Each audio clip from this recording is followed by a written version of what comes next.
काल रात्री सीमेपलीकडून होणाऱ्या दहशतवादी कारवाया रोखण्यासाठी पाकला जोरदार झटका दिलाय। लाईन ऑफ कंट्रोलच्या पलीकडे असणारे दहशतवादी तळ उद्ध्वस्त करण्यात आलेली आहेत। काल दहशतवाद्यांच्या काही टोळ्या भारतात घुसखोरी करण्याच्या तयारीत होत्या। यावेळी लष्करानं नियंत्रण रेषेपलीकडे 2 किलोमीटर आत जाऊन दहशतवाद्यांचे 7 तळ उधळून लावले। त्यासाठी हेलिकॉप्टरनं सैनिकांना पाकिस्तान नियंत्रित भागात उतरवण्यात आलं। या सैनिकांनी दहशतवादी तळांवर हल्ले चढवून पहाटे 6 वाजता ऑपरेशन यशस्वी केलं। रात्री 12:30 ते 4:30 या काळात करण्यात आलेल्या या कारवाईची माहिती आज सकाळी कॅबिनेटच्या सुरक्षा समितीच्या बैठकीनंतर जाहीर करण्यात आली। यापुढे असे हल्ले करण्याचा इरादा नाही, पण पाकनं दहशतवाद्यांना पाठिंबा देणं थांबवलं नाही तर अशा कारवाया कराव्या लागतील, असं लष्करी कारवाईचे महासंचालक लेफ्टनंट जनरल रणबीर सिंग यांनी यावेळी स्पष्ट केलं आहे। त्याआधी भारत आणि पाकिस्तानचे संबंध ताणले गेलेले असताना दिल्लीत पंतप्रधान नरेंद्र मोदींच्या अध्यक्षतेखाली कॅबिनेटच्या सुरक्षा समितीची बैठक झाली। या बैठकीला राजनाथ सिंग, मनोहर पर्रिकर, अरुण जेटली, लष्कर प्रमुख जनरल दलबीर सिंग सुहाग, राष्ट्रीय सुरक्षा सल्लागार अजित डोवल उपस्थित होते।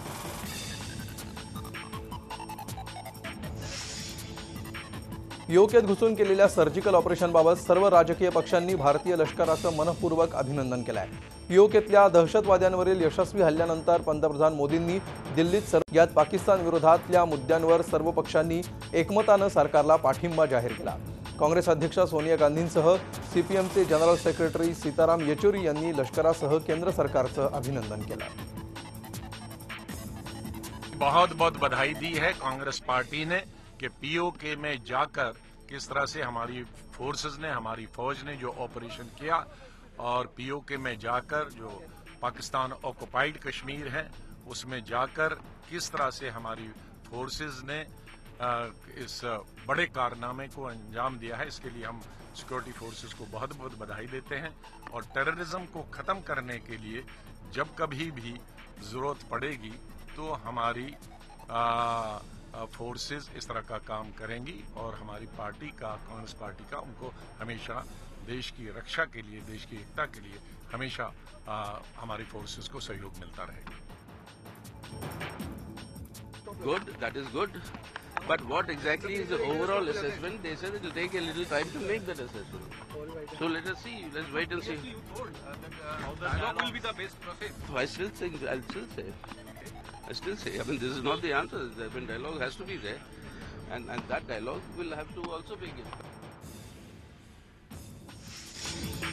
भारताने पाकव्याप्त काश्मीरमध्ये गेलेल्या सर्जिकल स्ट्राईक नंतर भारत आणि पाकिस्तान यांच्या दरम्यान असलेल्या आंतरराष्ट्रीय सीमेवर हालचाली तीव्र झाल्या आहेत। आंतरराष्ट्रीय सीमेवरची गावं रिकामी करायला सुरुवात झाली आहे। पंजाबमध्ये सीमेलगतच्या 10 किलोमीटरच्या पट्ट्यातली गावं रिकामी करण्यात आली आहेत। पाकिस्तानकडून कोणतीही लष्करी हल्ला झाला तर त्याला तोंड देण्यासाठी भारताचं लष्कर सज्ज झालं आहे। त्याचाच भाग म्हणून आंतरराष्ट्रीय सीमेपासून 10 किलोमीटर अंतरापर्यंतची गावं रिकामी करण्यात आली आहेत। या भागात सीमा सुरक्षा दलाची अतिरिक्त तुकडी तैनात करण्यात आली आहे। पाकव्याप्त काश्मीरमध्ये भारतीय सैन्यानं घुसून केलेल्या लष्करी कारवाईमुळे भारत आणि पाकिस्तानातील तणाव वाढला आहे। वाघा बॉर्डरवर दररोज होणारे बीटिंग द रिट्रीट ही सीमा सुरक्षा दलानं आज रद्द केली आहे। वाघा बॉर्डरवर दररोज हा सोहळा पाहण्यासाठी मोठ्या प्रमाणात पर्यटकांची गर्दी असते। मात्र दोन्ही देशातील तणावपूर्व स्थिती लक्षात घेता हा सोहळाच रद्द करण्यात आला।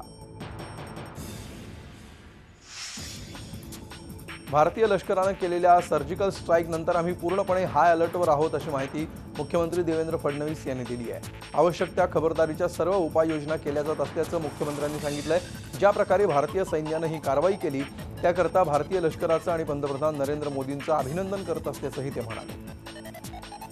देखिए, हमें बहुत खुशी है जिस प्रकार से हमारी सेना ने करारा जवाब दिया है। भारत की सेना का और भारत के माननीय प्रधानमंत्री मोदी जी का हम अभिनंदन भी करना चाहते हैं और आभार भी करना चाहते हैं। 125 करोड़ देशवासियों का ये सपना था कि वो लगातार हमारे ऊपर हमले करते रहे और हम देखते रहे।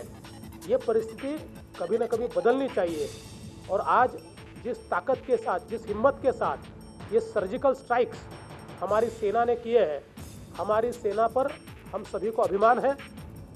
सेना ने देश का गौरव बढ़ाया है और इसलिए सेना का और माननीय प्रधानमंत्री जी, जिन्होंने केवल शब्दों से निषेध नहीं किया तो ताकत क्या है ये दिखा दी और इस देश के ऊपर जो उंगली उठाएगा, इस देश में जो आतंकवादी गतिविधियां करेगा उसको किस प्रकार से हम जवाब देंगे, ये प्रधानमंत्री जी ने और भारत की सेना ने दिखाया है।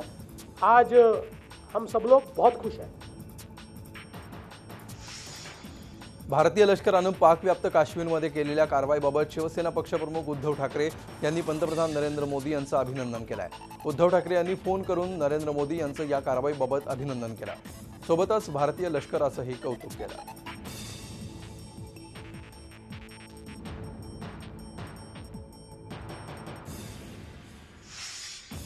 पाकिस्तानचे संरक्षण मंत्री ख्वाजा आसिफ यांनी भारताला पुन्हा एकदा अणुहल्ल्याची धमकी दिली आहे। आमची अणुअस्त्र शोभेच्या वस्तू नाहीत अशी गरळ आसिफ यांनी ओकली आहे। आसिफ यांनी पाकिस्तानातल्या डॉन या वृत्तपत्राला दिलेल्या मुलाखतीत अनेक खळबळजनक विधानं केली आहेत। उरीमधला हल्ला हा भारतानं स्वतःच घडवून आणल्याचंही आसिफ यांनी म्हटलंय। हमारा इन ऑपरेशंस को और समय तक जारी रखने का कोई इरादा नहीं है, लेकिन मैं ये यकीन दिलाना चाहता हूं कि भारतीय आर्म्ड फोर्सेस, सशस्त्र दल किसी भी कॉन्टिजेंसी के लिए हर समय तैयार हैं। मैंने अभी Pakistan director general of military operations के साथ संपर्क किया और उनको अपने कंसर्न्स बताए और उनको कल रात के ऑपरेशंस के बारे में भी जानकारी दी।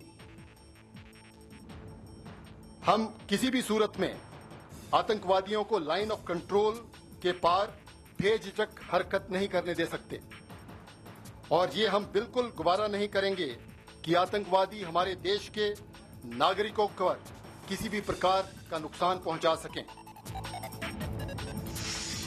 भारतानं पाकिस्तानला दिलेल्या विशेष मित्र राष्ट्राचा दर्जाचा पुनर्विचार करण्यासाठी आज पंतप्रधान नरेंद्र मोदींनी बैठक बोलावलेली होती। ही बैठक पुढे ढकलण्यात आली आहे। आता ही बैठक पुढच्या आठवड्यात होणार आहे। वर्ल्ड ट्रेड ऑर्गनायझेशनच्या नियमांतर्गत भारताने 1996 मध्ये पाकिस्तान मोस्ट फेवर्ड नेशन म्हणजेच MFNचा दर्जा दिला होता। 2012 पर्यंत पाकिस्ताननेही भारताला हाच दर्जा देणं अपेक्षित होतं, पण पाकनं तसं केलेलं नाही। तरीही गेली 4 वर्ष भारतानं त्याकडे दुर्लक्ष करून आपण दिलेला दर्जा कायम ठेवलाय।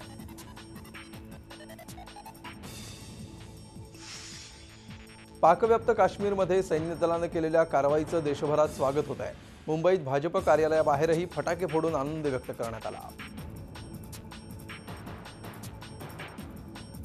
जो सर्जिकल ऑपरेशन POK में अंदर जाकर भारत के सैनिकों ने किया बहुत सराहनीय है। जिस प्रकार की भावना 125 करोड़ भारतवासियों की थी और भारत के प्रधानमंत्री जी ने इस बात को उजागर कर दिया था कि इसका मुंह तोड़ जवाब और संदेश जो देश पूरे दुनिया में आतंकवाद फैलाने का प्रयास कर रहा है उसको भी देंगे और पूरे दुनिया को भी बताएंगे। ये बात भारत के सेनानी ने की है, हम उनका अभिनंदन करते हैं और भारत के सेना के साथ हर भारतीय ने खड़ा रहना चाहिए।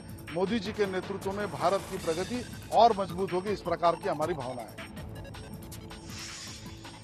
औरंगाबादमध्ये भाजपकडून फटाके वाजवून आणि नागरिकांना लाडू भरवून आनंदोत्सव साजरा करण्यात आला। आमदार अतुल सावे यांच्यासह भाजपचे शहरातले सर्व पदाधिकारी जल्लोषात सहभागी झाले होते। सांगलीमध्ये मनसे कार्यकर्त्यांनी आनंद व्यक्त केला। फटाके वाजवून आणि साखर वाटून भारतीय लष्कराचं अभिनंदन करण्यात आलं। यावेळी मनसे कार्यकर्त्यांनी घोषणाबाजीही केली।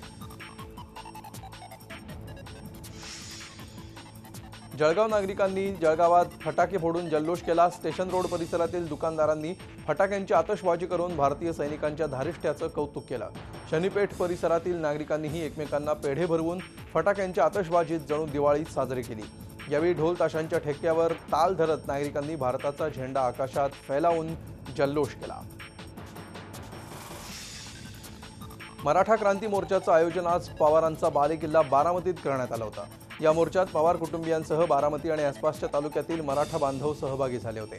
बारामती शहरातील कसबा येथील छत्रपती शिवाजी महाराजांच्या प्रतिमेला अभिवादन करून मोर्चाला सुरुवात झाली। मोर्चात सर्वात पुढे शाळा कॉलेजच्या मुली, नंतर महिला भगिनी, त्यानंतर वकील, डॉक्टर, ज्येष्ठ आणि त्यानंतर अन्य समाज बांधव असं स्वरूप दिसून आलं। मोर्चा शिवाजी उद्यान इथून सुरू झाल्यावर करहा नदी पुलावरून गुणवडी चौक, इंदापूर चौक, सिनेमा रोड मार्गे भिगवण चौक, तीन हत्ती चौकातून पुनावाला गार्डन समोरून वसंतनगर मार्गे मिशन हायस्कूल ग्राउंडवर पोहोचला। या ठिकाणी कोपर्डी घटनेतील अमानुष अत्याचाराला बळी पडलेल्या निर्भयाला आणि उरी येथील दहशतवादी हल्ल्यामध्ये शहीद झालेल्या जवानांना श्रद्धांजली वाहण्यात आली। मोर्चा शिस्तबद्ध पद्धतीने होण्यासाठी 2500 स्वयंसेवक तैनात करण्यात आले होते। या मोर्चासाठी पोलीस खात्याकडूनही चोख बंदोबस्त ठेवण्यात आला होता। महाराष्ट्राचे मुख्यमंत्री सकारात्मक प्रतिसाद देत असल्यामुळे आपल्या मागण्यांना न्याय मिळेल असा विश्वास नागरिकांमध्ये निर्माण झाल्यामुळे महाराष्ट्रात मराठा समाजासह इतर समाजाचे मोर्चे निघत असल्याचं वक्तव्य जलसंधारण मंत्री राम शिंदे यांनी केलं आहे। मराठा समाजाच्या मनामध्ये अनेक वर्षांपासून खतखत होती, ती आज बाहेर पडतीये। यंदाचं सरकार त्याला न्याय देईल अशी खात्री आहे। मराठा आरक्षणासंदर्भात सरकार सकारात्मक असून येत्या काळात त्यावर निर्णय घेतला जाईल अशी माहितीही त्यांनी दिली आहे। पदवीधर मतदारसंघाच्या निवडणुकीच्या पार्श्वभूमीवर नाशिकमध्ये पदाधिकाऱ्यांच्या बैठकीनंतर ते पत्रकारांशी बोलत होते। प्रश्न सोडवण्याच्या दृष्टिकोनातून ज्या लोकांना आतापर्यंत न्याय मिळाला नाही, ज्यांनी न्याय दिला नाही, त्या संदर्भामध्ये हे मोर्चे निघत आहेत आणि ही न्याय मिळण्याच्या दृष्टिकोनातून ते घेतलेली भूमिका अतिशय योग्य आहे। अतिशय शांततेने हे मोर्चे निघत असल्या कारणानं आणि आपली भावना लोकशाहीच्या माध्यमातून मांडत असल्या कारणानं हे प्रश्न सोडवण्यासाठी सरकार देखील सकारात्मक असल्या कारणानं या दृष्टिकोन मला त्यामध्ये काही गैर वाटत नाही।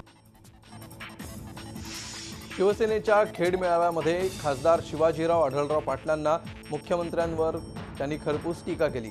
मराठ्यांचे मोर्चे मोठ्या प्रमाणात निघाल्यावर मुख्यमंत्रीही म्हणतात की आरक्षण मिळालं पाहिजे, पण सरकार तुमचं असताना आरक्षणाचा प्रश्न मार्गी लावायला ओबामा येणार नाहीत असा खोचक टोला आढळराव पाटलांनी हाणलाय। सरकार म्हणते की मराठ्यांना न्याय मिळाला पाहिजे, आता न्याय कोण देणार आहे? ओबामा येणार का तिकडनं न्याय द्यायला? घ्या तुमचं आरक्षण, मिळाला पाहिजे तर द्या ना, कशाला कसलं कुराड? बहुजन समाज पक्ष अनुसूचित जाती जमाती हक्क संरक्षण समितीच्या नेतृत्वात यवतमाळमध्ये विविध मागण्यांसाठी महामोर्चा काढण्यात आला। पोस्टल ग्राउंडवरून निघालेल्या या मोर्चाद्वारे 26 जानेवारी 2015च्या सुधारित जाती जमाती अत्याचार प्रतिबंधक कायद्याची काटेकोर अंमलबजावणी करावी, अनुसूचित जाती जमातींकरता असलेला अनुशेष त्वरित भरावा, त्यांना सरकारी नोकऱ्यांमधील पदोन्नतीत आरक्षण द्यावं, बोगस आदिवासींची चौकशी करून कठोर कारवाई करावी, मुस्लिम समाजाच्या आरक्षणाबद्दल रंगनाथन मिश्रा आयोगाच्या शिफारशींची त्वरित अंमलबजावणी करावी, तसंच सच्चर समितीच्या शिफारशी जशाच्या तशा लागू कराव्यात, मुस्लिम समाज अत्याचार प्रतिबंधक कायदा तयार करून लागू करावा आणि अनुसूचित जाती जमातीच्या वसतिगृहातील विद्यार्थ्यांना दर्जेदार सुविधा उपलब्ध करून द्याव्यात आदी मागण्या करण्यात येणार आहेत। मोर्चाचा 35 संघटनांचा या मोर्चात सहभाग होता। जिल्हाधिकाऱ्यांना मागण्यांचं निवेदन देण्यात आलं। मराठा समाजाबरोबरच आरक्षणाच्या मागणीसाठी मुस्लिम समाजानं आता आंदोलनाचा पवित्रा घेतलाय। 7 ऑक्टोबर रोजी मालेगाव शहरातून मोर्चा काढून आंदोलनाची सुरुवात करण्याचा निर्णय मालेगावच्या इस्कस वाचनालयात झालेल्या मुस्लिम रिझर्वेशन फेडरेशनच्या बैठकीत घेण्यात आला। जळगाव शहरासह जिल्ह्यात सुरू असलेल्या सट्टा मटका जुगार या अवैध धंद्यांविरोधात दलित सामाजिक सेवाभावी संघटनेनं जिल्हाधिकारी कार्यालयासमोर लाक्षणिक आंदोलन केलं। अवैध धंदे बोकाळल्यामुळे पोलिसांचा गुन्हेगारांवर वचक राहिलेला नाही, अधिकारी गुन्हेगारी रोखण्यात अपयशी ठरतात असा आरोप आंदोलकांनी केला आहे। राज्यातल्या बोगस मेडिकल डिग्री वाटणाऱ्या रॅकेटचा झी24 तासनं पर्दाफाश करून आता जवळपास 18 तास उलटले। याविषयी प्रशासन मात्र ढिम्म आहे। तुमच्या आमच्या आरोग्याशी खेळ करणाऱ्या या रॅकेट्सवर तातडीनं कारवाई करण्याची गरज आहे, पण त्यादृष्टीने काहीच कारवाई करण्याची मानसिकता दिसून आलेली नाही। झी24 तासचे नागपूरचे प्रतिनिधी अखिलेश हाळवे यांनी बोगस डिग्र्यांचं वाटप अवघ्या 25 ते 30 हजार रुपयात BAMSची खोटी मार्कशीट आणि काम करण्याचा परवाना हे सगळं मिळवलं। शिवाय असे एक नाही तर शेकडो दलाल राज्यामध्ये डिग्री विकण्याचा काळा धंदा करत असल्याचा पर्दाफाश केला आहे। जनतेच्या आरोग्याशी खेळ करणाऱ्या या काळ्या धंद्याला तातडीनं आळा घालण्याची गरज आहे।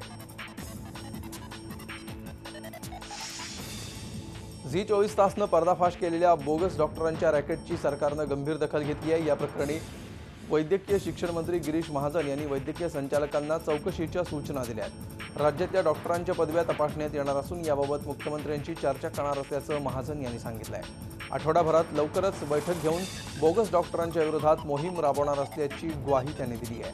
25,000 रुपयात डिग्री खरेदी करून झी24 तासनं डॉक्टरांनी मांडलेल्या बाजाराचा पर्दाफाश केला होता।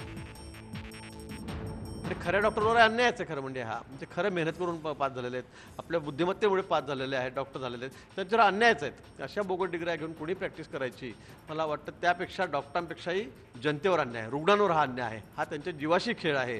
आणि म्हणून या संदर्भामध्ये एक विशेष मोहीम हाती घेऊन पोलीस खातं आणि आमचं खातं, वैद्यकीय शिक्षण खातं, आरोग्य खातं, या संदर्भामध्ये आम्ही एकत्रितपणे ही शोध मोहीम तात्काळ या ठिकाणी सुरू करू. यवतमाळमध्ये गणपती आणि दुर्गोत्सवासोबतच विविध सामाजिक आणि धार्मिक उत्सवांसाठी अनोखी टीन बँक आहे. सध्या नवरात्रोत्सवाकरता टीन बँकेतून टीनपत्र घेण्यासाठी सार्वजनिक उत्सव मंडळांनी गर्दी केली आहे. यवतमाळमध्ये दुर्गोत्सव मोठ्या उत्साहात, भक्तिमय वातावरणात आणि तेवढ्याच भव्य स्वरूपात साजरा केला जातो. मोठमोठे पंडाल हे या उत्सवाचं वैशिष्ट्य असतं. अशावेळी मंडप उभारणीसाठी टीनपत्र्याची जुळवाजुळव करणं मंडळांना अवघड होतं. ही अडचण लक्षात घेता यवतमाळमध्ये हिंदू उत्सव सहयोग समितीची स्थापना होऊन टीन बँक स्थापण्याचा निर्णय झाला. विनाशुल्क हे टीन मिळत असल्यामुळे मंडळांच्या खर्चाची बचत झाली असून इतर शहरांसाठी देखील ही टीन बँक आदर्शवत ठरली आहे.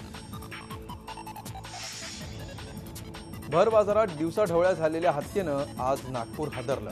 सचिन सोमकुवर नावाच्या तरुणाचा गोकुळपेठ भागात 7 गोळ्या झाडून खून करण्यात आला. गोळ्या घालून हल्लेखोर फरार झाला. हल्ल्याचं कारण अजूनही स्पष्ट झालेलं नाही. सोलापूर जिल्ह्यातच उजनी धरण असतानाही गेल्या 2 वर्षांपासून पिण्याच्या पाण्यासाठी सोलापूरकरांना वणवण करावी लागत होती. मात्र यंदा झालेल्या पावसामुळे उजनी धरण 98% भरलंय. यामुळे आता सोलापूरकरांची पिण्याच्या पाण्याची चिंता मिटली आहे. महापालिकेच्या पदाधिकाऱ्यांनी या उजनीच्या पाण्याचं पूजन केलं. महापौर सुशीला आबुटे यांच्या हस्ते साडीचोळी आणि नारळ अर्पण करून सोलापूर शहरावर अशीच कृपादृष्टी कायम राहावी अशी अपेक्षा व्यक्त केली. नगर परिषदेच्या घंटागाडीखाली येऊन 2.5 वर्षाच्या मुलाचा दुर्दैवी मृत्यू झाल्याची घटना घडली आहे.